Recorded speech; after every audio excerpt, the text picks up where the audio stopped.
Welcome, everybody, to Getting In, a College Coach Conversation. Thank you so much for joining us today. It is early April, so there's a lot going on, from choosing your coursework for the coming year to figuring out what you're going to do in terms of where you're going to college.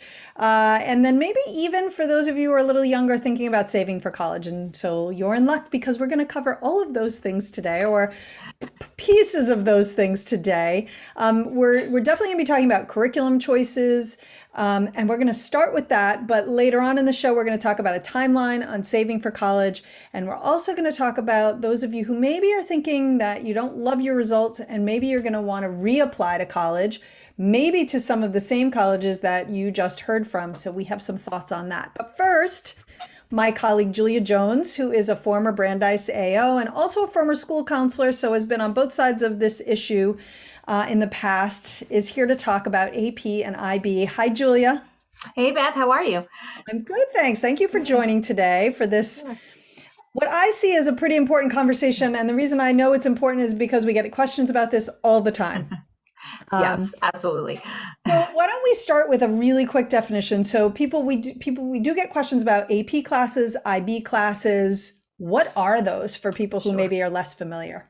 Sure. They are, in a nutshell, they are basically college level classes that you're taking in high school. They're called, AP stands for Advanced Placement. So in the name, you can hear that. And IB is International Baccalaureate. And it basically, the IB is, there are a couple of different ways that you can follow an IB classes. You can do a full diploma, which is a really really intensive program where you're taking 6 IB courses, you're getting college credit. And for both AP and IB courses, you can get college credit in some cases. I think the reason that they're important is really because colleges want to see students take rigorous curriculum. It's probably one of the most important factors in an application. So for either AP or IB curriculum, it's a standard curriculum, and colleges recognize that they are really the most rigorous courses that you can take in high school. Right. Exactly. As the high school defines it. Right. And so when schools occasionally you will find that schools offer both AP and IB. And I'm sort of taking us down a different path here, but what are your thoughts if the school offers both? Is one better than the other or preferred? I mean, I think they're both really highly regarded. The IB, because it often, if you're taking it, you're often taking it for the IB diploma. I do think that, colleges probably see it maybe a slight tick up in terms of the rigor for that. But I think both of them, if you have a choice, part of it is also dependent on the subject matter and even, does it fit in your schedule and the teacher? But I think both are considered to be really, again, rigorous curriculum, rigorous coursework, proof that you're able to really do college level work. And that's the reasoning behind it. Right.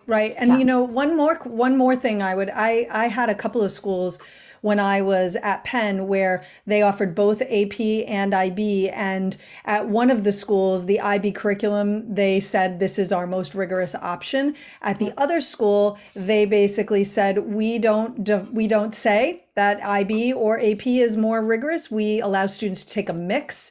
So it was less common that a student might do the full diploma with the IB and that they would take some AP level courses and some IB level courses. Not really the way that the IB is designed, but they were doing that. And in that situation, we didn't have a preference for one over the other because the high school did not have a preference for one over the other. So we kind of took the high school's lead in that case. Sure. Yeah. I think context of high school is always the most important thing too. Yeah. Exactly. And so here is the $1 million question, which is the one we get. There are a couple of them. This is probably the first one. And that is, what is the ideal number to take?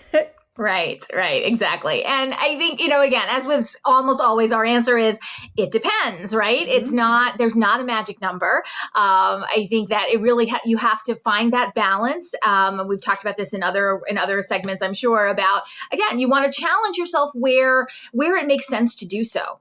And also really know, some students can handle taking, 5 AP or IB courses, a year, in 11th and 12th grade. fluctuate. So some students for whom that might be too much. And so you have to find the balance. Grades matter as well.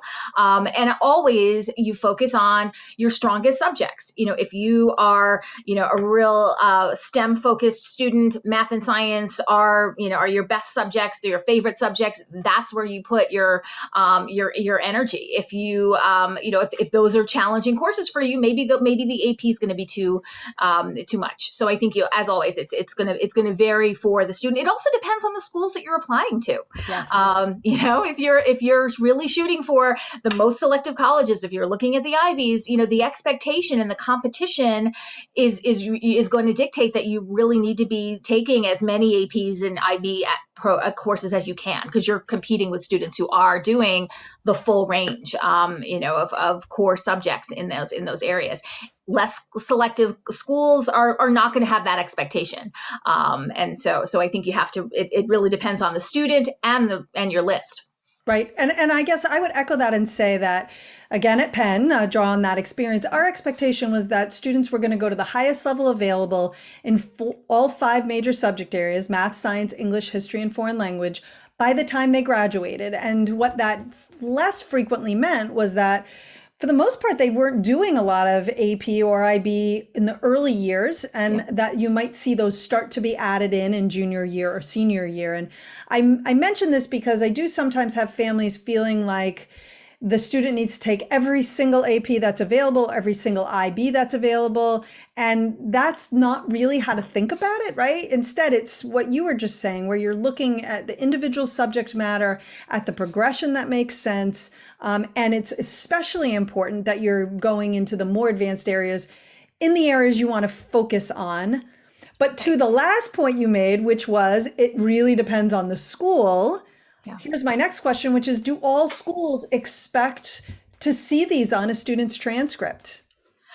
I think no. I think that, I think they're looking to see, not every high school offers a lot of APs. There are high schools that maybe only have, some subjects offered. So I think that, again, context of the high school, but also the colleges themselves. I think they look to see challenge in a curriculum that can sometimes be AP courses, IB courses, honors courses. Sometimes that means maybe just going an extra year in a foreign language or a subject matter. So it can be taking college level courses too. So doing perhaps a dual enrollment program, which a lot of students do as well. So I think it's not if you're not applying to those most selective colleges, it's not going to be the expectation may be okay. It's not taking the full range. And again, there are some schools that aren't necessarily looking at that, and with the same level. Right. Exactly. Yeah.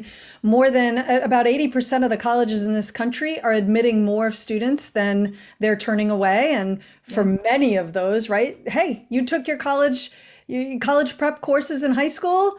Welcome to this institution, and they're not going to expect AP or IB. And so the most important piece of advice, I think, is really just what's going to challenge you, but not overwhelm you. And I think that's really important. I do love the fact, the other benefit, and I found this myself when I was going into college, of, AP courses. The reason for that is that they're teaching students how to really, manage their time and do college level work. So there was a reason behind it. And it's not just to torture high school students. It's really to get them to learn, by the time I got to college, I knew what it meant, having taken several APs in 11th and 12th grade. I knew how to work. I knew how to study. And that was something that I think is important. So even if you can take one AP that, in a subject that you can handle, it'll help you, make that transition into college. Right. Exactly. I do think that that's an important point. And it may feel like these were created to torture you, but they actually were not. Right. Well, let's talk about the end point for APs and IBs, which is the exam itself. So we do occasionally see students maybe not taking the class, but sitting for the exam. What are your thoughts on that? Do you think it's the same as taking the class if you simply sit for the exam?